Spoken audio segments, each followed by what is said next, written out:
চৰকাৰী কৰ্মচাৰীসকলৰ বাবে জনাব বিচাৰিছোঁ এটা ডাঙৰ খবৰ।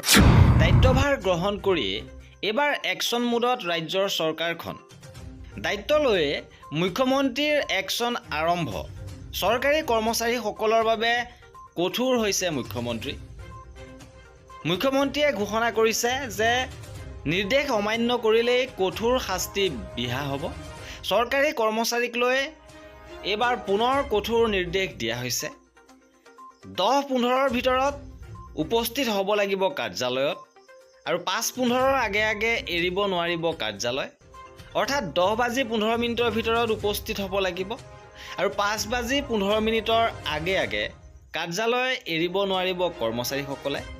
যিহেতু ৰাজ্য চৰকাৰৰ কাৰ্যালয়সমূহত কৰ্মচাৰীসকলৰ অনিয়মীয়া উপস্থিতি পৰিলক্ষিত হয়, গতিকে ইয়াকে লৈ মুখ্যমন্ত্ৰীয়ে কঠোৰ নিৰ্দেশ প্ৰদান কৰিছে।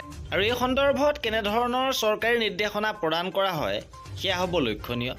এয়াই আছিল আমাৰ এই ভিডিঅ'টোত। কৰ্মচাৰীসকলৰ সকলো খবৰ পাই থাকিবৰ বাবে আমাৰ চেনেলটো ছাবস্ক্ৰাইব কৰি ৰাখিব।